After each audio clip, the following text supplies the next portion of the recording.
భాగవతంలో అంటారు, అటువంటి బ్రహ్మము కదా, ఆ బ్రహ్మము గురించి, అటువంటి భగవత్తత్వం గురించి, ఈ జీవ బ్రహ్మైక్య సిద్ధినిచ్చేటటువంటిది ఏదో, ఏది కురిడి చేసిందో మీకు తెలియదు. అదండి గమ్మత్తు కొబ్బరికాయసలు.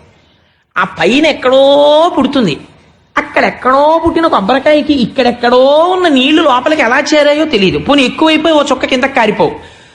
లోపలికి వెళ్ళిపోయిన నీళ్లు ఎలా ఆవిరైపోయాయో తెలియదు.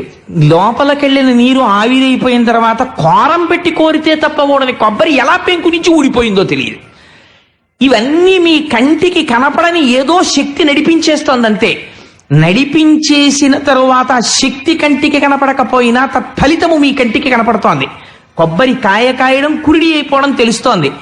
అలా జీవుడిగా తాను పుట్టి జీవుడిగా ఉంటూ నేను జీవుణ్ణి అనుకున్నవాడు జీవబ్రహ్మైక్య సిద్ధిని పొందాలంటే దానికి ఈశ్వరానుగ్రహం ఉండాలి. ఈ ఈశ్వరానుగ్రహమును పరిపూర్ణముగా వర్షించి ముందు భక్తి వైపు నడిపించగలిగినటువంటి గొప్ప పురాణం భాగవతం. అందుచేత మహానుభావ సూత, మాకు ఆ భాగవతం గురించి వివరించవయ్యా అని అడిగారు నైమిషారణ్యంలో ఉన్నటువంటి శౌనకాది మహర్షులు. అడిగితే సూత భగవానుడు ప్రారంభం చేశాడు. ఆయన భాగవతాన్ని ప్రవచనం చేస్తూ అంటాడు, మన కంటితో చూసినప్పుడు మనకి కట్టె అనగా కాష్టము, కాష్టం అంటే కట్టె, వేరొకటి అనుకోకండి, ఒక కట్టె, ఒక పొగ, మంట, మూడు కనపడతాయి వెలిగించినప్పుడు. కట్టె కనపడుతుంది, మంట కనపడుతుంది, పొగ కనపడుతుంది. ఇందులో మంట సత్వగుణం. అసలు మంట కానటువంటి పొగ మంటని ఆవరించినట్లు కనపడుతుంది, ఇది రజోగుణం. కాష్టస్వరూపం తమోగుణం. ఈ మూడు గుణాలు ప్రతివాడిలో ఉంటాయి, ప్రతి నిమిషం మారిపోతుంటాయి. ఇప్పుడు తమోగుణంలో ఉంటాడు, 5 నిమిషాలకి రజోగుణంలోకి ఎడతాడు, 5 నిమిషాలకి సత్వగుణంలోకి ఎడతాడు, మళ్ళీ 5 నిమిషాలకి రజోగుణంలోకి వస్తాడు, ఇంకో 5 నిమిషాలకి తమోగుణంలోకి ఎడతాడు. ఈ మూడు గుణములలో తిరుగుతూనే ఉంటాడు. ఈ తిప్పేటటువంటి గుణాలు ఏ ఉన్నాయో ఆ మూడు గుణాలు చాలా గమ్మత్తుగా ఉంటాయి. ఇప్పుడు ఆ గుణ విభాగం గురించి నేను మాట్లాడడం కన్నా రామకృష్ణ పరమహంస చెప్పిన ఒక అందమైన ఆఖ్యానము చెప్తే మీకు తొందరగా పసిగట్టేస్తారు. మీకు తెలియదని కాదు, అదో వెర్రి నేనేదో చెప్పాను అనుకుని. రామకృష్ణ పరమహంస అంటారు, వెనకటికి ఒక ధనికుడు అరణ్యంలో ప్రవేశించాడు. అక్కడ ఉండేటటువంటి దారి దొంగలు ఆ వచ్చినటువంటి ధనికుణ్ణి పట్టుకుని నిగ్రహించి ఆయన దగ్గర ఉన్నటువంటి ధనాన్ని దోచుకున్నారు. ఆయన చెట్టు కింద పడిపోయి ఉన్నాడు. అందులో ఒక అతను అన్నాడు, ఇప్పుడు వీడి ధనం అంతా దోచేసుకున్నాం, ఇతన్ని ఇలా వదిలిపెట్టడం వల్ల మనకేమైనా ప్రమాదం కలగచ్చు, చంపి అవతల పారేస్తే వచ్చిన సమస్య ఏమిటి, ఓ బండరాయి పట్టరండి వాడి తల మీద పడేద్దాం, చచ్చిపోతాడన్నాడు. రెండవ వాడు అన్నాడు, ఓన్లేరా వాడి ధనం అంతా దొంగిలించాం, చంపేయడం ఎందుకు, చేతులు కాళ్ళు కట్టేద్దాం, ఆ తర్వాత వాడు అదృష్టం ఉంటే విప్పుకుంటాడు, దురదృష్టవంతుడైతే వాడికి ఏమీ దొరక్క చచ్చిపోతాడు, ఆ పని మన చేత్తో చేయడం ఎందుకు, కాళ్ళు చేతులు కట్టేద్దాం అన్నాడు. మూడో ఆయన ఏమీ మాట్లాడలేదు, కట్టేద్దామని లేదు, చంపేద్దామని లేదు. కొంతసేపటికి ఈ ధనికుడు చెట్టు కింద పడిపోయి ఉన్నాడు, ముగ్గురు దొంగలు వెళ్ళిపోయారు. మాట్లాడని దొంగ వెనక్కి వచ్చాడు, వాళ్ళిద్దరూ నిద్రపోతున్నారు.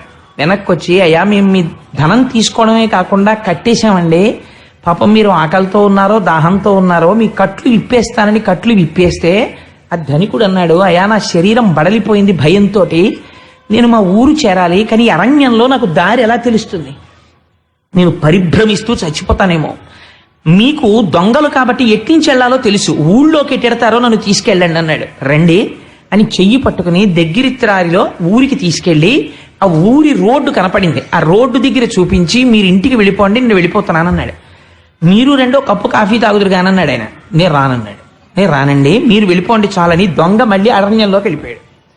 ఇందులో చంపేద్దామన్నవాడు తమోగుణం, కట్టేద్దామన్నవాడు రజోగుణం, వదిలేద్దామని దారి చూపించిన వాడు సత్వగుణం. ఒకటి గుర్తుపెట్టుకోండి, సత్వగుణం ఇంటికి తీసుకెళ్లదు, దారి చూపిస్తుంది అంతే. తమోగుణం మనిషిని నాశనం చేసేస్తుంది, రజోగుణం సంసారమునందు బంధిస్తుంది, సత్వగుణం ఈశ్వరుడి వైపుకి దారి చూపిస్తుంది, కానీ నిలకడ ఉండదు, జారిపోతుంటాడు. సత్వము నుండి శుద్ధ సత్వములోకి వెళ్ళాలి. ఈ సత్వగుణము లోపల పెంపొందితే నిరంతరము బాగా అభ్యాసము చేస్తుంటే, తనని తాను పరిశీలనము చేసుకుంటుంటే, నాకు ఎక్కడి నుంచి వస్తోంది కోపం, నేను ఎందుకు పడుతున్నాను బంధనంలో, ప్రతి క్షణం లోపల జరుగుతూ ఉండాలి. ఇంద్రియ లౌల్యం కలిగిందనుకోండి, ఎందుకు కలుగుతోంది నాకు ఈ లౌల్యం అని మీరు పరిశీలన చెయ్యగలగాలి. అలా చేసుకుంటూ ఉంటే అది సత్వగుణంలో నిలబెడుతుంది. అలా నిలబెట్టగా కొన్నాళ్ళకి ఆ సత్వగుణం భగవదారాధన వైపుకు తీసుకెడుతుంది. ఆ ఆరాధనమే భక్తి. ఈశ్వరుడి పట్ల భక్తితో ఉంటాడు. ఆ భక్తి చేత ప్రీతి చెందిన పరమాత్మ ఒకనాడు జ్ఞానం ఇస్తాడు. అజ్ఞానాద్దేవతు కైవల్యం, ఆ జ్ఞానము చేత కైవల్యం వస్తుంది. కాబట్టి ముందేది కలగాలి? భక్తి కలగాలి. ఈ భక్తి కలగడానికి ఈశ్వరుడి గురించి వినాలి. ఈశ్వరుడి గురించి ఎక్కడ చెప్తారు మీకు? విశేషంగా భాగవతంలో చెప్పారు. అందుకని సూతుడు అన్నాడు, ఈశ్వరుడు ఈ లోకమునంతటా నిండి నివిడీకృతమైపోయాడు. ఎక్కడ లేడని నువ్వు అనుకోకు. ఈ లోకమంతా ఈశ్వరమయం జగత్తు. విష్ణువు నిండిపోయి ఉన్నాడు విశ్వముగా. ఎలా అని నువ్వు అడుగుతావేమో. ఆయన విరాట్ రూపమునందున్నాడు అన్నాడు. ఎలా విరాట్ రూపంలో ఉన్నాడు? 16 కళల చేత నిండిపోయి ఉన్నాడు. నువ్వు చూడగలిగితే ఏవవి? 5 జ్ఞానేంద్రియములు, 5 కర్మేంద్రియములు, మనస్సు లేదా అంతఃకరణము 11, 5 పంచభూతములు. ఈ పంచభూతములు పృథివీ ఆపస్తేజో వాయు ఆకాశములు, 5 జ్ఞానేంద్రియములు. కన్ను చూస్తోంది అంటే ఎవరు చూపిస్తున్నారండి? చూడగలిగిన శక్తికి కంటిని ఇచ్చినవాడు పరమాత్మ. వినగలిగిన శక్తి చెవికి ఇచ్చినవాడు పరమాత్మ. స్పృశించినప్పుడు తెలుసుకోగలిగిన శక్తిని చర్మములకు ఇచ్చినవాడు పరమాత్మ. ఈ జ్ఞానేంద్రియములు, ఈ కర్మేంద్రియములు నోట్లో వేసుకుంటే నోరు తినడానికి ఉపయోగిస్తుంది, మాట్లాడడానికి ఉపయోగిస్తుంది. కరచరణాదులు కదలికకు ఉపయోగిస్తాయి. అలాగే మలద్వారము, మూత్రద్వారము ఒకటి శరీరములో ఉన్న శేషమును బయటికి పంపడానికి, ఒకటి ప్రత్యుత్పత్తికి ఉపయోగపడుతుంది. ఇలా 5 కర్మేంద్రియములు, 5 జ్ఞానేంద్రియములను, వీటిని శాసించగలిగిన అంతఃకరణము, బయట లోపల అండాండ పిండాండములలో ఉండేటటువంటి పంచమహాభూతములు, పృథివీ ఆపస్తేజో వాయు ఆకాశములు. దేనికి నువ్వు గర్వపడుతున్నావు? ఏది? నీవు చదువుకున్న చదువంతా పెట్టి 1 అంగుళము భూమిని నేను పెంచాను. పూర్వం ఎన్ని వేల కిలోమీటర్ల దూరం ఈ భూమి ఉందో అంతకన్నా ఇంకొక అంగుళం నేను ఈ భూమిని పెంచాను. పెంచి చూపించు. నువ్వు పెంచలేవు. 1 అంగుళం తగ్గించాను, తగ్గించి చూపించు. నువ్వు తగ్గించలేవు. ఇత పూర్వము లేని జలమును నేను నీటిని సృష్టించాను, నువ్వు సృష్టించలేవు. ఈ గాలిని నేను సృష్టించాను, నువ్వు సృష్టించలేవు. అగ్నిహోత్రమును వంట చేయడానికి ఉపయుక్తమైన అగ్నిని నేను సృష్టించాను, నువ్వు సృష్టించలేవు. ఈ ఆకాశమును నేను సృజించగలను, నువ్వు చెయ్యలేవు. ఈ పంచమహాభూతములు ఈశ్వరుడి చేత నిండి నిడీకృతమైపోయాయి. ఇంద్రియములు నిండిపోయాయి, కర్మేంద్రియములు నిండిపోయాయి, అంతఃకరణము ఆయన వలన ప్రచోదనమై ఉన్నది. ఈ 16 ఈశ్వరుడై ఉన్నాడు. ఇప్పుడు విరాట్ రూపముగా అంతటా వాడున్నాడు. ఏది? నువ్వు అడుగు తీసి అడుగే ఈశ్వరుడు లేని ప్రదేశం నాకు చూపించు. కాబట్టి ఇప్పుడు ఎక్కడున్నాడు పరమాత్మ? అంతటా ఆయనే నిండిపోయి ఉన్నాడు. సహస్రశీర్ష పురుష సహస్రాక్ష సహస్రపాత్ సభూమిం విశ్వతో వృత్వా అత్యతిష్ట దశాంగుళం. అలా నిండిపోయిన పరమాత్మని వెతకగలిగిన కన్ను నీకు కావాలి. ఇంద్రియములు చెప్పినటువంటి కోర్కెలకి లొంగిపోవడానికి చూసే కన్ను, ఇంద్రియములలో చెవి వినకూడని దాన్ని విను అని చెప్పినప్పుడు మనస్సు యొక్క మాట విని వినేటటువంటి చెవి కాదు నీకు కావలసింది. భగవంతుడు అంతటా ఉన్నాడన్న మాట వినడానికి ఉపయుక్తమైన చెవి నీకున్నదా? విరాట్ రూపముతో అంతటా ఈశ్వరుడున్నాడని చూడగలిగిన కన్ను నీకున్నదా? ఈ స్పర్శేంద్రియముల యందు అంతటా ఈశ్వరుడున్నాడని చూడగలిగిన శక్తి నీకున్నదా? ఇలా చూడగలిగితే విరాట్ రూపుడై ఈశ్వరుడే ఉన్నాడు. అటువంటి ఈశ్వరుడు ఈ కంటి చేత చూడబడేటటువంటి వాడు కాడు, జ్ఞానము చేత తెలుసుకొనబడతాడంతే. ఇదో గమ్మత్తు, మీరు గమనించండి. ఇప్పుడు విరాట్ రూపమునందు ఈశ్వరుడు ఉన్నాడు, మీరు చూపించండి నాకు అలాగా అని మీరు అన్నారనుకోండి, మీకు పృథివిగా కనపడుతుంది. పృథివి ఈశ్వరుడిగా చూడాలంటే ఏది ఉండాలి? జ్ఞానం ఉండాలి. జ్ఞానం ఉంటే తప్ప పృథివి ఈశ్వరుడని మీరు అంగీకరించలేరు. లేకపోతే నేను మీకు ఒక్క ఉదాహరణ చెప్తాను, మీరు తేలిగ్గా పసిగట్టగలరు. పంచభూతములలోంచి సృష్టి వస్తోందండి. ఎంత ఆశ్చర్యం చూడండి. మీరు మట్టిలోకి తీసుకొచ్చి ఇక్కడ నేను ఒక వేప విత్తనం పెట్టి, ఇక్కడ ఒక మల్లె విత్తనం పెట్టి, అక్కడ ఒక మామిడి విత్తనం పెట్టాను అనుకోండి. మీరు ఇప్పటి వరకు ఏమంటున్నారు? పృథివి ఈశ్వరుడు అంటారు. ఏంటంటే పృథివి జడము, దానికి ఏం తెలుసు, దానికి ఏం తెలియదు అంటున్నారు. ఏమీ తెలియని మట్టిలో మీరు మల్లె విత్తు, మామిడి విత్తు, వేప విత్తు పెట్టి మీరు సృష్టించని పంచభూతములలో నీటికి ఏం తెలుసు అన్నారు. మీరు ఆ నీటిని తెచ్చి పోశారు. సూర్యుడిలోంచి అగ్నిహోత్రం వస్తోంది. ఈ మూడింటి కలయికతో వేప చెట్టులోంచి మల్లె చెట్టు పుడుతుందా? మల్లె చెట్టులోంచి మామిడి చెట్టు పుడుతుందా? 3 విత్తనాల్లోంచి ఆ చెట్లే వస్తాయి.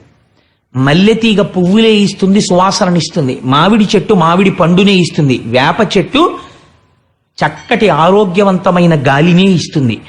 ఈ 3 పంచమహాభూతముల యొక్క కలయికలోంచి మళ్ళీ సృష్టి జరుగుతోంది. ఈ సృష్టిని ఈ పిండాండము తింటోంది. మళ్ళీ ఇందులో పృథివీ పెరుగుతోంది, జలము పెరుగుతోంది.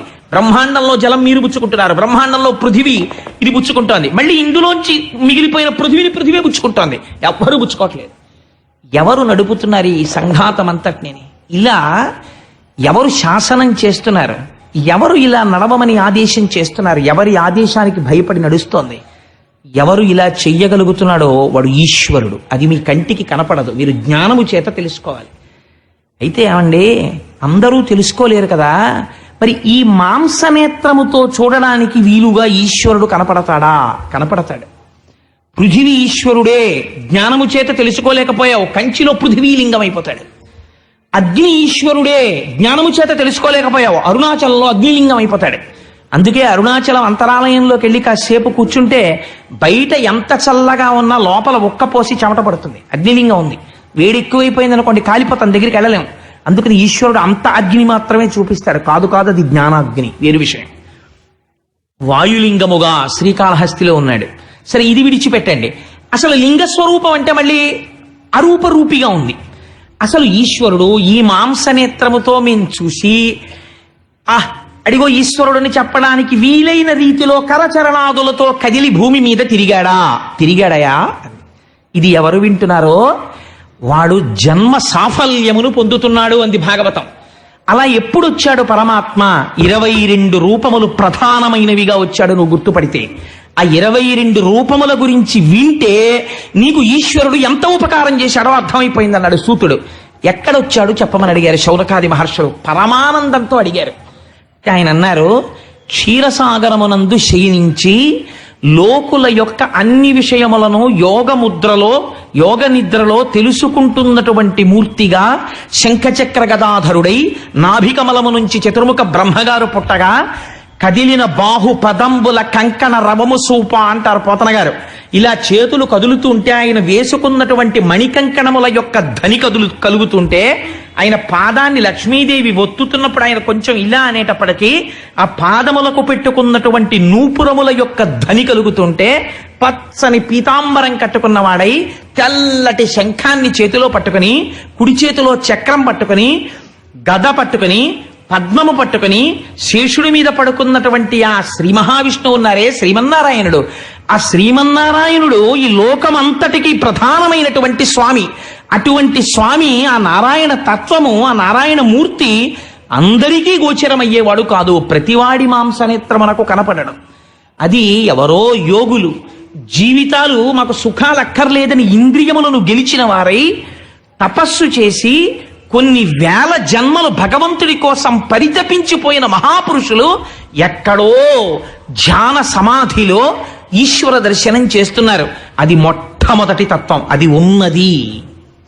దానిలోంచి వచ్చే మిగిలినవన్నీ అది అవతారము కాదు, అది ఉన్న పదార్థము, ఇది మైనము. ఇప్పుడు దాంట్లోంచి ఎన్ని బొమ్మలైనా చెయ్యొచ్చు ముద్ద కట్టి. అది మట్టి, మూకుడు చేసుకోవచ్చు, అట్లకాడ చేసుకోవచ్చు. అసలు ఉన్నది ఏది? నారాయణుడు. ఇప్పుడు నారాయణుడిలోంచి అసలు ఈ సృష్టి జరగడానికి మొదట వచ్చినది ఏది? ఆయన నాభికమలంలోంచి ఒక చతుర్ముఖ బ్రహ్మగారు ఆవిర్భవించారు.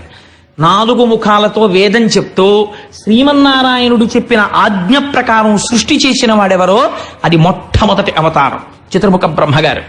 ఆ చతుర్ముఖ బ్రహ్మగారి తర్వాత వచ్చినటువంటి అవతారం ఈ భూమినంతటినీ తీసుకెళ్లి తనదిగా అనుభవించాలనేటటువంటి లోభబుద్ధితో ప్రవర్తించినటువంటి హిరణ్యాక్షుణ్ణి వధించడానికి వచ్చినటువంటి యజ్ఞవరాహమూర్తి. 2-3 రోజుల్లో వస్తుంది వరాహావతారం యొక్క గొప్పతనం ఏమిటో. యజ్ఞవరాహమూర్తి 2వ అవతారము. 3వ అవతారము సంసారమునందు బద్ధులై కర్మాచరణము ఎలా చెయ్యాలో కూడా తెలియక కామమునకు అర్థమునకు వశులైపోయినటువంటి లోకుల్ని ఉద్ధరించడం కోసమని చతుర్ముఖ బ్రహ్మగారిలోంచి పైకి వచ్చినటువంటి మహానుభావుడైనటువంటి నారదుడు. అది 3వ అవతారం. బ్రహ్మగారితో పాటు వచ్చినటువంటి వారు సనక సనందనాథులు. ఇక్కడ నారదుని యొక్క అవతారం. నారదుని యొక్క అవతారము తర్వాత వచ్చినటువంటిది సాంఖ్యయోగం చెప్పినటువంటి కపిలుడు. విశేషముగా వేదాంత తత్వాన్నంతటినీ చెప్పాడు కపిలుడు. కొద్ది రోజుల్లో, ఒక 5-6 రోజుల్లోనో వారం రోజుల్లో వచ్చేస్తుంది దేవహూతి, కర్దమ ప్రజాపతి.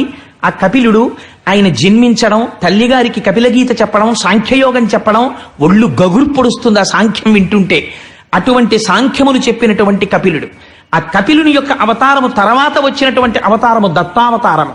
దత్తాత్రేయుడై అనసూయ అత్రి వాళ్ళిద్దరికీ జన్మించినటువంటి మహాపురుషుడై ముగ్గురు సృష్టికర్త స్థితికర్త ప్రళయకర్త అయినటువంటి బ్రహ్మ విష్ణు మహేశ్వరుల యొక్క తత్వముతో కూడినటువంటి వాడై జ్ఞానప్రబోధం చేసి ప్రహ్లాదాదుల్ని ఉద్ధరించినటువంటి అవతారం ఏది ఉన్నదో అది దత్తాత్రేయ స్వామి వారి అవతారము. మీరు ఒకటి గుర్తుపెట్టుకోండి, వ్యాసుడు ఏది చెప్పాడో అదే సత్యము. అందుకని ఆ వచ్చినటువంటి అవతారము దత్తావతారము. కపిలుడు దత్తుడు అయిపోయిన తరువాత వచ్చినటువంటి అవతారము అరుచి అనబడేటటువంటి కకూతి అనబడేటటువంటి రుచి అనబడేటటువంటి పురుషుడికి కలిగినటువంటి ఒక మహాపురుషుడు యజ్ఞుడు అనబడేటటువంటి రూపంతో స్వామి ఆవిర్భవించారు. ఆ తరువాతి అవతారమునకు వచ్చేటప్పటికీ వృషభుడు అన్న పేరుతో మేరుదేవి నాభి అనబడేటటువంటి ఇద్దరు వ్యక్తులకు స్వామి వృషభుడు అన్న పేరుతో ఆవిర్భవించారు. వృషభుడు కూడా అయిపోయిన తర్వాత ఈ భూమండలాన్ని ధర్మబద్ధంగా పరిపాలించడానికి చక్రవర్తి రూపంలో ఉద్భవించమని భక్తులందరూ ప్రార్థన చేస్తే పృథు చక్రవర్తిగా ఆవిర్భవించాడు. ఆ రోజున భూమినంతటినీ గోవుగా మార్చి ఓషధుల్ని పిండాడు పృథు చక్రవర్తిగా. అందుచేత అది పృథు చక్రవర్తి యొక్క అవతారము. తర్వాత వచ్చినటువంటిది మత్స్యావతారము. మత్స్యావతారంలో సత్యవ్రతుడనబడేటటువంటి రాజు రాబోయేటటువంటి కాలంలో వైవస్వత మనువుగా రావాలి. ప్రళయం జరిగిపోతోంది, లోకమంతా సముద్రములన్నీ పొంగిపోయి సముద్రాలన్నీ కలిసిపోయాయి, నీటితో నిండిపోయింది, ఇంకా భూమి లేదు ఎక్కడ. అప్పుడు ఈ భూమినంతటినీ కలిపి ఒక పడవగా చేసి తాను మత్స్యమూర్తిగా తయారై వస్తుంది మత్స్యావతారం. అప్పుడు విందురుగాని పూర్తిగా. అందుకని నేను కొద్దిగా సంగ్రహంగా చెప్పేస్తున్నాను. ఈ అవతారాల యొక్క విశేషాలన్నీ మనకి 42 రోజుల్లో వచ్చేస్తాయి. ఏ అవతారంలో స్వామి ఏం చేశారో. తాను పెద్ద చాపగా మారి తనకుండేటటువంటి ఆ మూపుకి ఈ పృథివీని పట్టుకుని రథం కింద పడవ కింద అందులో సత్యవ్రతుడిని కూర్చోపెట్టి లోకములన్నీ నీటితో ప్రళయంలో నిండిపోతే ఆ పడవని లాగి ప్రళయాన్ని దర్శనం చేయించి వైవస్వత మనువుని కాపాడినటువంటి అవతారము మత్స్యావతారము. తదనంతరము క్షీరసాగర మథనం జరిగింది. అసలు విందులుగానే క్షీరసాగర మథనం ఎటువంటి క్షీరసాగర మథనమో అందులో లక్ష్మీదేవి పుడుతుంది. ఆ లక్ష్మీ కళ్యాణం వస్తుంది. అందులో లక్ష్మీ కళ్యాణం వింటే ఏమవుతుందో తెలుసా అండి? అపాంగై అన్న మాటకి వ్యాస భగవానుడు అర్థం చెప్తాడు. లక్ష్మీ కళ్యాణం ఎవరు వింటారో వాళ్ళకి కొన్ని కోట్ల జన్మల చేసినట్టు పాపము వలన అనుభవిస్తున్న దరిద్రం ఆ రోజుతో అంతమైపోతుంది. లక్ష్మీదేవి అనుగ్రహం కలుగుతుంది. ఆ లక్ష్మీ కళ్యాణం వస్తుంది. గోపాలకృష్ణ గారు ఈ దేవాలయానికి సంబంధించినటువంటి ఇక్కడ ఉన్నటువంటి ధర్మకర్తలు ఉదార బుద్ధితో ఒక నిర్ణయం చేశారు. లక్ష్మీ కళ్యాణం జరిగినటువంటి మరుసటి రోజు ఉదయం సాధ్యమైనంత వరకు దాన్ని సెకండ్ సాటర్డే నాడు సాయంకాలానికి వచ్చేటట్టుగా చూద్దాం అనుకుంటున్నాం. అందుకని కొంచెం అటు ఇటు చేస్తున్నాం ఆ ప్రసంగాన్ని. చేస్తే ఆదివారం నాడు లక్ష్మీ కళ్యాణం శనివారం సాయంకాలం విన్నాక ఆదివారం నాడు ఉదయం సువాసినులందరూ సామూహికంగా కూర్చుని పరమ వైదికంగా కుంకుమార్చన చేసుకునే అవకాశాన్ని కల్పిస్తున్నారు లక్ష్మీదేవి. అటువంటి సామూహిక పూజ చెయ్యొచ్చు అమ్మవారు లక్ష్మీ కళ్యాణం జరిగిన తర్వాత. సరే, అందుచేత ఆ స్వామి క్షీరసాగర మథన సమయంలో మందర పర్వతం పాలసముద్రంలో మునిగిపోకుండా కూర్మావతారం ఇచ్చాడు. కూర్మావతారము తర్వాత వచ్చినటువంటి అవతారము మోహిని అవతారము. దేవతలకు దానవులకు అమృతాన్ని పంచిపెట్టేటప్పుడు మోహిని స్వరూపంతో ఇవన్నీ మీరు ఎదరెదర వింటారు. క్షీరసాగర మథనం చెప్పినప్పుడు అసలు ఆ మోహిని ఎలా వచ్చిందో, ఈశ్వరుడు ఎందుకు భ్రమించాడో, మోహిని వెంట ఎలా పడ్డాడో, అయ్యప్ప స్వామి ఎలా ఆవిర్భవించారో ఈ విశేషాలన్నీ క్షీరసాగర మథనంలో విందురుగాని. అప్పుడు వచ్చినటువంటి అవతారము మోహిని అవతారము. మోహిని అవతారము తర్వాత వచ్చినటువంటి అవతారము నరసింహావతారం. నరసింహావతారంలో హిరణ్యకశిపుణ్ణి వధించాడు. నరసింహావతారము తర్వాత వచ్చినటువంటి అవతారము వామనావతారం. అంటే మీరు ఒకటి తెలుసుకోండి ఏమండి, మీరు చెప్తున్నటువంటి ఆర్డరు మేము విన్న మత్స్యకూర్మవరాహశ్చ నరసింహశ్చ వామనః దానికి తప్పుతోందేమని అనుకోకండి. ఇది మనువులు కాలగతిని పట్టి చెప్పుకుంటూ వెడుతున్నారు. అందుచేత వామనావతారం వచ్చింది. ఆ రోజున స్వామి పొట్టివాడై బలిచక్రవర్తి దగ్గర అర్థించాడు. అందులో ఉన్నటువంటి రహస్యాల్ని, అందులో ఉన్న అందాల్ని విందురుగాని.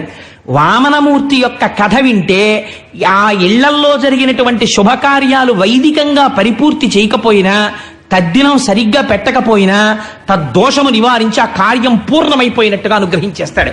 అంత గొప్ప కథ వామనమూర్తి కథ. ఇంద్రుగాని వామనమూర్తి కథ కూడాను. నేను వామనావతారము.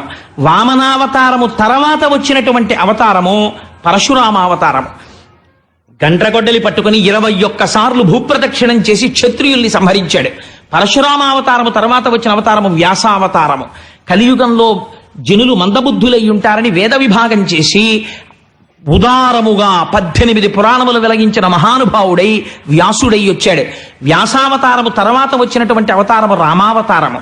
రామావతారంలో సముద్రానికి సేతువు కట్టి దశకంఠుడైనటువంటి రావణాసురుణ్ణి మర్దించి ధర్మ సంస్థాపన చేసి లోకులు ధర్మములో ఎలా ప్రవర్తించాలో నేర్పిన అవతారము రామావతారము. రామావతారము తర్వాత వచ్చినటువంటి అవతారము బలరామావతారము. బలరాముడి తర్వాత వచ్చిన అవతారము కృష్ణావతారము. కృష్ణావతారము తర్వాత వచ్చినటువంటి అవతారము బుద్ధావతారము. బుద్ధావతారము కలియుగ ప్రారంభమునందు కీకట దేశము అనబడేటటువంటి మగధ సామ్రాజ్యమునందు దేవతల పట్ల విరోధ భావనతో ఉన్న రాక్షసులను మోహింప చెయ్యడానికి వచ్చిన అవతారమైన బుద్ధావతారము. దశావతారాల్లో మీరనుకుంటున్న వేరొక బుద్ధావతారం గురించి వ్యాసుడు ప్రస్తావన చేయలేదు. ఆ అవతారమేదో అది బుద్ధావతారము. బుద్ధావతారము తర్వాత వచ్చేటటువంటి అవతారముగా వ్యాసుడు నిర్ధారించిన అవతారము కల్క్యావతారము. కల్క్యావతారము ఇప్పుడు మనం చెప్పుకుంటున్నట్టుగా కలియుగే ప్రథమ పాదే జంబూద్వీపే భరతవర్షే భరతఖండే అని చెప్తాం. ప్రథమ పాదంలో వస్తోందని వ్యాసుడు చెప్పలేదు. కలియుగం అంతమైపోయే ముందు యుగ సంధిలో కాశ్మీర దేశంలో ఉన్నటువంటి విష్ణుయశుడు అని పిలువబడేటటువంటి ఒక బ్రాహ్మణుడి కడుపున స్వామి ఆవిర్భవిస్తారు. అప్పుడు సవికల్ప సమాధిలో ఉన్న యోగులందరూ పైకి లేస్తారు ఆయన అవతారం రాగానే. అప్పుడు ఖడ్గాన్ని చేత పట్టుకుని తెల్లటి గుర్రం మీద కూర్చుని స్వామి ప్రజలని పీడించి తాము ధనవంతులయ్యేటటువంటి పరిపాలకులందరినీ సంహరించి యుగాంతం అయిపోతుంది, మళ్ళీ కొత్త యుగం ప్రారంభం అవుతుంది. యుగ సంధిలో వచ్చేటటువంటి అవతారము కల్క్యావతారము. కాబట్టి ఇలా 22 అవతారములను స్వామి స్వీకరించబోతున్నారయ్యా. 22 అవతారంతో ఇది ఎప్పుడు చెప్తున్నారు వ్యాసుడు? కృష్ణావతార ప్రారంభ సమయమునందు భాగవతాన్ని రచిస్తున్నటువంటి సమయంలో భూత భవిష్యత్ వర్తమాన కాల జ్ఞానం ఉన్నవాడు కాబట్టి చెప్పగలుగుతున్నాడు వ్యాసుడు. అందుచేత ఆయన వ్యాసుడంటే సాక్షాత్తు నారాయణాంశ మహానుభావుడు. ఇలా స్వామి 22 అవతారములలో విజయం చేస్తున్నారు. అయితే ఈ 22 అవతారములని నువ్వు అనుకుంటే పొరపాటు పడినట్టు. కొన్ని ప్రధానమైన విషయములను మేము ప్రస్తావన చేశాం. అజాయమానో బహుధా విజాయతే. ఆయనకు అసలు ఒక రూపమును తీసుకోవలసినటువంటి అవసరము లేదు. అటువంటి స్వామి ఈ కంటితో చూడడానికి వీలైనటువంటి రూపమును పొందాడు. దేనికోసం ఆయనే చెప్పాడు. పరిత్రాణాయ సాధూనాం వినాశాయ చ దుష్కృతాం ధర్మ సంస్థాపనార్థాయ సంభవామి యుగే యుగే. అంతటా నిండి నిబిడీకృతమైన పరమాత్మని ఈ మాంసనేత్రముతో మేము ఈ రూపంతో చూడాలని అనుకుంటున్నటువంటి భక్తుల యొక్క కోరిక తీర్చడం కోసమని ఒక రూపమును స్వీకరించినటువంటి వాడు పరమాత్మ తప్ప ఆ రూపమే పరమాత్మ కాదు అని ఇన్ని రూపములతో వచ్చాడు. ఇందులో మళ్ళీ పూర్ణావతారములు, పరిపూర్ణావతారములు, అనువంశ అని ఆవేశావతారములు, లీలావతారములు, అనుప్రవేశము చేసినటువంటి అవతారములు, అనేకమైనటువంటి అవతారములు పొందాడు. ఆ అవతారములను లెక్కించడము ఎవరి వలన కాదు. ప్రధానమైన అవతారములను నీకు చెప్పాను. ఏ మనుష్యుడు కొన్ని కోట్ల జన్మల నుంచి ఈశ్వరుడు లోకమును రక్షించడానికి ఇన్ని అవతారములను స్వీకరించాడని వినలేదో, ఆయన యొక్క కళ్యాణ గుణములను స్మరించలేదో, అటువంటి వారు విని తరించిపోవడానికి భాగవతంలో ముందు అవతార విశేషంతో ప్రారంభం చేశాడు మహానుభావుడు వ్యాసుడు. అటువంటి అవతారములు స్వామి స్వీకరించారు. కానీ ఒక్కటి తెలుసుకో, ఇన్ని అవతారములు స్వీకరించి ఈ కంటితో చూడడానికి వీలైనటువంటి రూపముతో ఉన్న పరమాత్మ యొక్క నిజమైన స్వరూపము ఎక్కడ ఉన్నది అంటే ఇక్కడే ఉన్నది, ఈ లోపలే ఉన్నది. వాడు అంతటా వ్యాప్తి చెందినవాడు. అంతటా వ్యాప్తి చెందినవాడైనా ఇక్కడే ఉన్న ఈ శరీరము పొందేటటువంటి సుఖదుఖములకు కాని, ఇంద్రియముల యొక్క అలదడికి కాని ఆయన కారకుడు కాడు. ఆయన సాక్షిగా ఉండి సుఖదుఖములకు కేవలము అలా చూస్తూ ఉంటున్నాడు. ఎవరు ఆయనని తెలుసుకున్నారో, ఎవరు ఆయనే తానుగా జ్ఞానమును పొందుతున్నాడో అటువంటి వాడికి ఆధ్యాత్మిక ఆదిభౌతిక ఆదిదైవికములనేటటువంటి తాపములకు దూరముగా జ్ఞాని అయి పునరావృత్తి రహిత శాశ్వత శివ సాయుధ్య స్థితిని పొందుతాడు. దీనికి మీకు ఒక ఉదాహరణ చెప్తానని సూతుడు అంటాడు, పొగ పృథివీ వికారము. ఎంత గొప్ప మాట అన్నాడో చూడండి. పృథివీ అంటే కట్టె పృథివీ, పృథివీ యొక్క వికారమే పొగ. అంటే ఈ కట్టె ధూళిగా పైకి లేచింది అనుకోండి పొగ, కానీ పొగ దేన్ని ఆవరించి ఉంటుంది? మంటని ఆవరించి ఉంటుంది. మంటని ఆవరించి ఉన్నంత మాత్రము చేత పొగ మంట ఎప్పటికైనా కాగలదా? కాలేదు. పొగ పోతుంది, మంట నిలబడుతుంది. అందుచేత పృథివీ వికారమైనటువంటి పొగ అగ్నిహోత్రము పక్కనే ఉన్నా ఎలా అగ్నిహోత్రము కాదో, ఎలాగైతే ఆకాశంలో మెరుపులు మెరుస్తున్నాయంటాడు. అసలు నిర్వికారమైన ఆకారము ఒకనాడు మెరవదు, ఒకనాడు మెరవకుండా మెరుపులు లేకుండా అలా నీరసంగా ఉండదు. మెరుపులా నీకు కనపడుతున్న దానితో ఆకాశమునకు ఏ సంబంధము లేదు. ఆ ఆకాశం ఎప్పుడు అలాగే ఉంది, నిర్వికారము. అలాగే ఉన్నటువంటి పదార్థం ఆకాశము. అటువంటి ఆకాశమునందు మెరుపులు ఆరోపింపబడినట్టు లేని జగత్తు నామరూపములుగా అజ్ఞాని చేత ఈశ్వరుని యందు ఆరోపింపబడి దర్శింపబడుచున్నది. ఎప్పుడు నామరూపములు తెలియబడ్డాయో ఆనాడే జ్ఞానము కలుగుతుంది. ఈ జ్ఞానము కలిగి నిలబడడానికి ఈశ్వరానుగ్రహం ఉండాలి. ఈ జ్ఞానము కలగని వాడికి నామరూపముల యందు తాదాత్మ్యత పొందిన వాడి స్థితి ఎలా ఉంటుందంటే, ఒక నటుని విశేషములు చూసి నటుని పట్ల ఆరాధన పెంచుకున్నట్టు. వ్యాసుడు ఎంత గొప్ప ఉపమానం వేశాడో చూడండి. వాళ్ళకి బాగా సరిపోతుంది అనుకుంటాను నేను. ఎంత గొప్ప మాట అండి అది. మీకు నేను ఇలా చెప్పాను అని మీరు మరోలా అనుకోకపోతే నేను ఒక్క మాట చెప్తాను.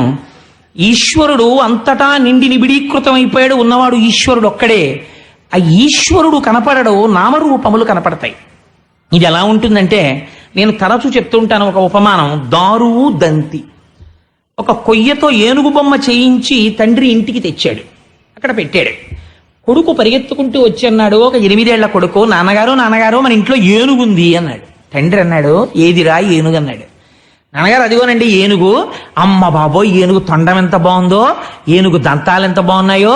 నాన్నగారండి ఏనుగు నోరెంత బాగుందో చూసారా, ఎంత పెద్ద ఏనుగో నాన్నగారండి అంటున్నాడు. తండ్రి అన్నాడు, కాదురా అది కొయ్య అన్నాడు. కొడుకు అన్నాడు, ఏం నాన్నగారండి మీరు అన్నీ అలాగే చెప్తారు, అది కొయ్య కాదు ఏనుగు అన్నాడు. తండ్రి అన్నాడు, నీ అమాయకత్వం అజ్ఞానం రా, అది ఏనుగు కాదు అది కొయ్య అన్నాడు. మీరు సత్యం చెప్పండి, అది ఏనుగా కొయ్య? అది కొయ్య, అది ఏనుగు కాదు. ఏనుగుగా కనపడుతోంది, ఏనుగుగా మీకు కనపడుతోంది కాబట్టి రూపము ఏనుగుదని మీరు గుర్తించారు కాబట్టి దానికి ఏనుగన్న నామం వచ్చింది. ఎలకను చూపించి ఏనుగు అన్నారు అనుకోండి, కాదండి ఎలకంటారు. ఎందుకని? మనస్సు ఆ ఆకార వృత్తిని పొందేసింది. ఎలుకగా మనసు మారింది, ఎలుక అని గుర్తుపడుతోంది. ఏనుగు అన్న నామం ఉంటే రూపం ఉంది, రూపం ఉంటే నామం ఉంది. నామము లేకపోతే రూపం లేదు, రూపం లేకపోతే నామం లేదు. అక్కడ కుండ లేదు అన్నాను అనుకోండి, మరి ఏముంది? కుండ రూపంలో మట్టి ఉన్నది, కుండ లేదు. కుండ అశాశ్వతము, మట్టి అక్కడ ఉన్నది. ఇది జ్ఞాననేత్రము చేత దర్శనం అవ్వాలి. ఈ జ్ఞాననేత్రము విచ్చుకుంటే నామరూపాత్మకమైన జగత్ అంతర్ధానమై ఈశ్వరుడు కనపడతాడు. అది అంత తేలిక కాదురా. నామరూపముల యందు నిలబడిపోతాడు, తర్కం చేస్తాడు, పైగా వాదన చేస్తాడు. ఎందుకు చేస్తున్నాడో తెలుసా? నటుడి యొక్క నటనా విశేషములను చూసి అభిమానించినటువంటి మూర్ఖుని వలే అన్నాడు. ఎంత చిత్రమైన మాట చూడండి. నేను ఒక ఉదాహరణ చెప్తే మీరు నన్ను తప్పు పట్టుకోకండి. ఒక గొప్ప తెలుగు నటుడు, మన వాళ్ళందరూ తెల్లవారు లేస్తే ఆయన వెంట పడిపోయి, అబ్బా ఏమి నటనండి ఏమి నటనండి ఏమి నటనండి అని వెంట పడుతుంటారు. ఆయన ఒక ప్యాంట్ వేసుకుని ఒక టీషర్ట్ వేసుకుని కొన్ని కోట్ల మంది నన్ను చూస్తున్నారు టీవీలో అని కూడా తెలియకుండా కాలు మీద కాలేసుకుని కాలు ఆడించుకుంటూ కూర్చున్నాడు. ఇంకొక ధూర్తురాలైన స్త్రీ అర్థం లేని ప్రశ్నలు ఆయన వేస్తోంది. వేస్తుంటే ఇదేంటి, ఏమండి మీరు అంత బాగా ఆ సన్నివేశంలో ఎలా నటించగలిగారు అని అడిగింది. అడిగితే ఆయన అన్నాడు, actually I did not act when I went to America, when I was studying in America, I saw a picture, I saw a particular hero who acted like this, I was inspired by him అని ఇంగ్లీష్లో చెప్తున్నాడు. ఆయన ఎవరండి? వీరి చేత ఆరాధింపబడుతున్న తెలుగు నటుడు. ఆయన దేంతో దేంట్లో మాట్లాడుతున్నాడు? ఇంగ్లీష్లో మాట్లాడుతున్నాడు. ఆయన ఇంటికి మీరు ఎడితే పెద్ద గుర్రాలంత కుక్కలు, గూర్ఖాలు ఉంటారు, పెద్ద పెద్ద గేట్లు ఉంటాయి. ఆయన ఇల్లంతా ఇంపోర్టెడ్ టైల్స్తో ఉంటుంది. ఆయన షాపింగ్ సింగపూర్లో చేస్తాడు. ఆయన దేశాన్ని మిమ్మల్ని ద్రోహం చేసి కోట్లు కూడబెట్టి ట్యాక్స్ కట్టాడు. కానీ మీకు ఈశ్వరుడి కన్నా ఆయన ఎక్కువ. ఎందుకంటే ఆయన 100 మందిని చిటికిన వేలుతో కొడతాడు కెమెరా ముందు, బయటకు వచ్చి కాదు. దాన్ని చూసి మీరు పొంగిపోయి ఈశ్వరారాధనము కన్నా ఈ ఆరాధన ఎక్కువ చేస్తున్నారు. ఇలా ఆరాధించేవాడు జ్ఞానం ఉన్నవాడు అనాలా, మూర్ఖుడు అనాలా? ఏమనాలి అడుగుతున్నాడు వ్యాసుడు. బహుశా లోకంలో ఇది వస్తుందని ఆయనకి తెలుసులా ఉంది భవిష్య జ్ఞానం. అందుకని నామరూపముల చేత తాదాత్మ్యత చెంది తర్కమునకు పోతాడు. ఈ మాట మీరు అడిగారు అనుకోండి, ఒకరిని పిలిచి, ఏమయ్య నీ అభిమానానికి అర్థం ఉందా, ఇది నిన్న ఎలా ఉద్ధరిస్తుంది చెప్పుపోని. ఆల్ రైట్, దీన్ని నువ్వు చాలా పొంగిపోయి చెప్పేస్తున్నావు. నీ నిజ జీవితంలో పోనీ ఆయన ఆదర్శంగా పెట్టుకుని 100 మందిని కొడతావా, బయటికి వెళ్ళి పోలీసులు అట్టుకుపోతారు, నీ కెరీర్ నాశనం అయిపోతుంది. పోనీ అమరిపాలెం ఇటకోటి నీ ఇంట్లో పెట్టకపోతే నువ్వు దేశద్రోహివి. నువ్వు బయటికి వచ్చి నలుగురిలో నిలబడితే నిన్ను చూసి 10 మంది నమస్కారం పెట్టి నీ చుట్టూ తిరుగుతారేమో అని నువ్వు బయటికి రావడానికి భయపడిపోయి సింగపూర్ వెళ్ళి షాపింగ్ చేసుకుంటావు, లేకపోతే ఎక్కడికో విదేశాలకు పోతావు. నీకు లండన్ లో పాటకు మొదటి చరణం ఉంటుంది, అమెరికాలో వాషింగ్టన్ లో 2వ చరణం ఉంటుంది, 76 దుస్తులు. వీటన్నిటిని చూసి నీకు మోహమా? ఇందులో నువ్వు ఏదనుకరిస్తావు చెప్పు, నీ జీవితాన్ని ఎలా ఉద్ధరిస్తుంది? ఆల్ రైట్, నేనంటాను ఒకలా ఆరాధిస్తే తప్పు కాదంటాను. నేను సచిన్ టెండూల్కర్ని ఆరాధన చేస్తాను అంటే అదేంటండి మీకు ఉందా ఈ దుర్గుణం అని అనుకోకండి. నేను ఆరాధిస్తాను టెండూల్కర్ని. దేనికి ఆరాధిస్తాను అని మీరు అడగచ్చు. ఆయన క్రికెట్ ఆడేటప్పుడు ఆయన క్రికెట్ యొక్క లాఘవమును ఈశ్వర విభూతిగా దర్శనం చేసి ఒక బాల్ని ఎవరూ కొట్టలేని రీతిలో 4 కొట్టగలిగినటువంటి టెండూల్కర్ యొక్క క్రీడా వైభవమునందు ఈశ్వరానుగ్రహాన్ని చూస్తాను. టెండూల్కర్ నాకు ఎందులో ఆదర్శము, టెండూల్కర్ని నేను దేనికి అభిమానిస్తానంటే not as cricketer, TV screen మీద చూడ్డానికి అది ఒక ఈశ్వర విభూతిగా చూడడం వరకే. 16-17 సంవత్సరాల వయస్సులో ఇంటర్నేషనల్ క్రికెట్లోకి వచ్చి ఇలా పెవిలియన్లోంచి బయటికి వస్తే మనం ఇలా పడచ్చా పడకూడదా అని కూడా తెలియకుండా మీద పడిపోయేటటువంటి దుర్మార్గులై సంసార హీనులైన కొన్ని కోట్ల మంది స్త్రీలు వెంటపడినా ఒక్కరితో ఒక మాట ఎక్కువ మాట్లాడకుండా తన భార్యతో జీవితాన్ని గడిపి ఒకనాడు నింద తెచ్చుకొని శీల సంపద కలిగిన టెండూల్కర్ని నేను పొగుడుతాను. ఇందుకు పొగుడుతాను, చిన్న వయస్సులో నిగ్రహానుగ్రహ సమర్థత తెలియకుండా గబుక్కుని ఏ వివాదంలోనైనా ఒక మాట మాట్లాడితే తెల్లవారి లేచేటప్పటికి పాత్రికేయులు పెద్ద పెద్ద మెయిన్ హెడ్లైన్స్ పెట్టగలిగిన స్థితిలో ఇవాళ దేశంలో ఉండి కూడా ఎప్పుడు నిర్వివాదంతో ఏ వాద ప్రతివాదముల యందు అనవసరపు స్టేట్మెంట్ ఇవ్వకుండా నిగ్రహించుకోగలిగిన మాట తీరున్న టెండూల్కర్ని నేను అభిమానిస్తాను. ఈ అభిమానం మీరు పెంచుకోవలసిన అభిమానం. టీవీ స్క్రీన్ ముందు చూడవలసింది ఈశ్వర విభూతి, అంతవరకే. కాదండి నేను అలా ఆరాధిస్తానంటే మీకు ఏ రకంగా మీ జీవితాన్ని ఉద్ధరిస్తుంది మీరు నాకు చెప్పండి. అది అలా కాదండి నేను ఇలాగే ఆరాధన చేస్తాను అని మీరు అనుకుంటే అది తర్కమునందు మౌఢ్యమును వ్యక్తం చేస్తుంది. వ్యాసుడు అంటున్నాడు, నేనంటలేరు మహాప్రభో. అంటే టెండూల్కర్ గురించి రాశాడా అని అడగండి, అది నా సొంత ఉదాహరణ. అంటే ఏదో ఒక చోట ఒక విషయాన్ని స్పష్టంగా చెప్పడానికి ఆవిష్కరించడానికి నేను ఈ మాట చెప్పాను. అలా లేనివాడు నటుని యొక్క విశేషములను చూచి ఆకర్షింపబడి తర్కమునకు దిగి తనను ఆదర్శముగా పెట్టుకోకూడని విషయమును ఆదర్శముగా పెట్టుకొని తాను సంస్కారహీనుడైన వ్యక్తిలా నామరూపాత్మకమైన జగత్తునందు తాదాత్మ్యము చెంది బుద్ధి చేత జ్ఞానము చేత బ్రహ్మమును గుర్తిరగడానికి ప్రయత్నము చేయని వ్యక్తి నిర్గుణమైన ఈశ్వర దర్శనము ఎన్నటికీ చెయ్యలేడు చెప్పేశారంతే వ్యాస భగవానుడు. ఇలాంటి స్థితి ఏనాడు కలుగుతుందో ఆనాడు అంతటా నీకు ఈశ్వరుడు కనపడతాడు. నిర్గుణముగా ఈశ్వరుని చూసినప్పుడు నీకు విరాట్ రూపము కనపడుతుంది. అంతటా ఈశ్వరుడు ఉన్నాడు. ఈశ్వరుడు లేనిది ఎక్కడుంది చెప్పండి? వివేకానందుడు అందుకే అనగలిగాడండి ఒక మాట, ఎవరు అనలేని మాట వివేకానందుడు అన్నాడు, మాతృదేవోభవ. నా కంటికి మా అమ్మ కనపడుతోంది కనుక సర్వకాలముల యందు నా ఔన్నత్యాన్ని కోరుకుంది కనుక మా అమ్మ దేవత అన్నాను. పితృదేవోభవ, నాకు కష్టాలు వస్తే నన్ను ఆదుకున్నవాడు నా ఉన్నతిని కోరినవాడు కనుక తండ్రిని దేవుడు అన్నాను. అతిథి దేవోభవ, ఇంటికి వచ్చిన వాడు 4 మెతుకులు తిని ఆశీర్వచనం చేసి వెళ్ళిపోతున్నాడు ఉదారంగా, అతిథిని దేవుడు అన్నాను.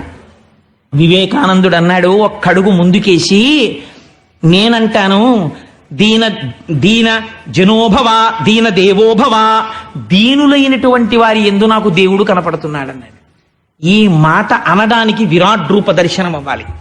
ఇలా చెయ్యి చాపిన వాణ్ణి చూసి హీనుడనడానికి సంస్కారం అక్కర్లేదండి. అవిద్య ఉంటే చాలు, అహంకారం ఉంటే చాలు. దీనిని యందు నాకు ఈశ్వరుడు కనపడుతున్నాడని చెప్పడానికి విరాట్ రూపమునందు ఈశ్వరుణ్ణి చూడగలగాలి. అందుకని దీన దేవోభవ అంటాను నేను అన్నాడు వివేకానందుడు. ఇది విరాట్ రూప దర్శనము.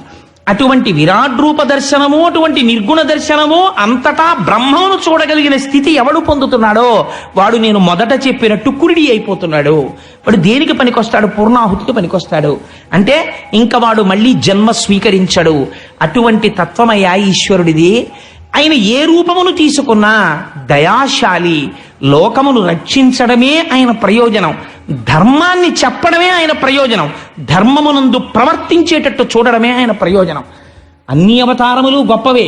అందున కృష్ణావతారము చాలా గొప్ప అవతారం. ఎందుకని? కృష్ణస్తు భగవాన్ స్వయం. అందుకే భాగవతానికి ఒక వింతైన పేరుంది. ఏమిటో తెలుసా అండి? జయ. జయ అని ఎందుకు పిలుస్తారో తెలుసా? అందుకే భాగవతం చెప్తే నారాయణం నమస్కృత్య నరం చైవ నరోత్తమం దేవీం సరస్వతీం వ్యాసం తతో జయముదీరయేత్ అంటుంటారు. నరనారాయణులు కూడా నారదుని యొక్క అవతారం తర్వాత వచ్చినటువంటి అవతారం అని ఇందాక మీకు చెప్పాను కదా, కపిలుడికి ముందు. అందుకని ఈ నరనారాయణావతారములో స్వామి ఆవిర్భవించినప్పుడు లోకమునకు అంతటికీ కూడా తపస్సు అంటే ఎలా ఉంటుందో, మంత్రోపదేశం అంటే ఎలా ఉంటుందో చూపించారు మహానుభావుడు. అటువంటి అవతార సంపత్తి కలిగినటువంటి ఈశ్వరుడు ఏ అవతారములో ఉన్నా ధర్మ ప్రబోధం చేస్తాడు. కృష్ణావతారం పరిపూర్ణమైనటువంటి అవతారం. అందుకే కృష్ణం వందే జగద్గురుం అంటాం. జగద్గురు అయినటువంటి కృష్ణుడికి నమస్కరిస్తే అజ్ఞానం పోతుంది. ఇక్కడే ఇప్పుడే రక్షిస్తాడు. కృష్ణుణ్ణి నమ్ముకున్న వాడికి రక్షణ కలగకపోవడం అన్నది ఉండదు, అజ్ఞానం పోకపోవడం అన్నది ఉండదు. ఆయన గురువై అజ్ఞానాన్ని పోగొడతాడు, ఈశ్వరుడై మీ కష్టాన్ని పోగొడతాడు, తండ్రి అయి మిమ్మల్ని కాపాడతాడు, తల్లి అయి మిమ్మల్ని ఆదుకుంటాడు. ఇన్ని చేయగలిగినటువంటి అవతారం అయా పరిపూర్ణమైనటువంటి కృష్ణావతారం.